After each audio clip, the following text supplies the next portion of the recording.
Oke guys, sekarang kita akan bahas sedikit tentang CPU komputer dipasang di area kiprok ya. Jadi nanti ini rencana saya taruh di bawah. Ini untuk rangkaian sambungannya paralel ya. Jadi saya sambung kipas CPU, kemudian voltmeter ya, kabel voltmeter di sini. Kemudian kabelnya si holder ya, ini buat ngecas handphone. Jika teman-teman buat nge-grab mudik ataupun perjalanan jauh, ini sangat penting ketika handphone ngedrop ya. Ini saya sambungkan ke sini, nyambung ke sini ya. Jadi sini ada 3 kabel ya. Ini nanti saya taruh di sini. Ini saya jelaskan untuk skemanya. Jadi plus ke plus, min ke min ya kabelnya ya.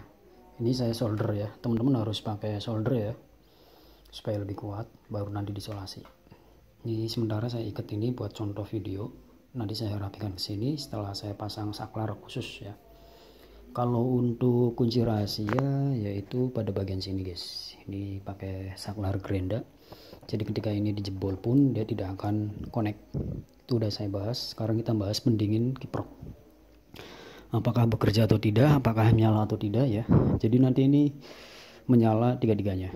Ya, ini buat ngecas handphone. Ini buat pendingan CPU.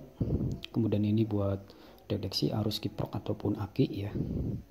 Nah, ini bracketnya nih guys. Ini pakai plat ya. Kemudian pakai tali tis ya, diikat. Ini kuat. Jadi bukan pakai lem ya. Ini saya desain seperti ini guys. Supaya di sini LCD, sini LCD ya. Nah, ini kabelnya di sini guys. Ini saya pakai gunakan kabel original handphone ya, charger ya, yang udah rusak nggak kepake. Dia disambung dua-dua ya. Dua-dua, yang penting pahamin plusnya ya, jangan sampai salah. Nah, ketika ini tempelin maka dia akan bekerja ya. Jadi apakah itu boros ke aki bang ya. Jadi diperlukan ini saat kita perjalanan jauh. Jadi ketika kita sudah jalan 1 jam ya, otomatis kiprok ini panas, maka tinggal dinyalakan ceplek ya, seperti itu. Jadi jangan dinyalakan tiap kita jalan, nanti akinya yang cepet tekor ya guys.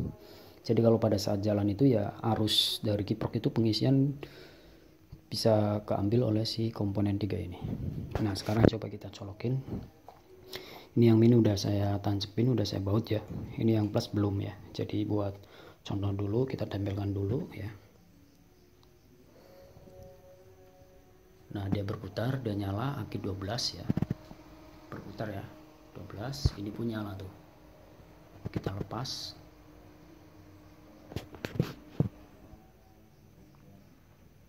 Ya, seperti itu. Jadi kita nanti ditambahkan saklar khusus ya. Jadi kita tidak ngambil ke kabel bodi motor supaya menghindari konsleting ya. Sebenarnya ini bisa dibikin simpel ya, yaitu kita ambil jalur kontak semua.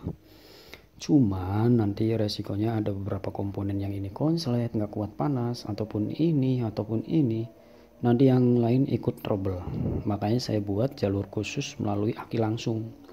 Jadi ketika ada komponen yang konslet ataupun rusak, maka yang rusak itu pada bagian ini aja, kabel jalur ini. Jadi tidak merusak kabel bodi khusus motornya ya, seperti itu. Untuk rangkaian di sini udah saya jelaskan, paralel plus plus ke min min ya, pokoknya jadiin satu. Jangan dibuat seri. Kalau yang seri udah saya praktekkan waktu di landai ya. Kalau seri dia tidak akan mau menyala ya, tidak akan mau menyala karena ini CPU ini dia rumusnya min min plus plus ya. Ini pun sama, min min ini plus plus ya. Jadi tidak boleh rumus seri, tapi rumus paralel. Itu ada di ilmu pelajaran IPA ya. Nah, ini udah berfungsi semua. Jadi kita akan merakit tombol ya. Nanti saya buatkan videonya lagi setelah jadi rapi ya guys. Ini saklarnya kita ambil dari kipas angin yang duduk ya. Jadi di sini ada 10 ampere dan 250 volt AC ya. Jadi tahan bakar ya. Ini pakai saklar listrik kategorinya ya. 10 apa 16 ampere ini ya. Jadi tahan panas ya. Oke, semoga jelas. Jangan lupa di subscribe, ikuti channelnya. Next video selanjutnya. Sekian, terima kasih ya.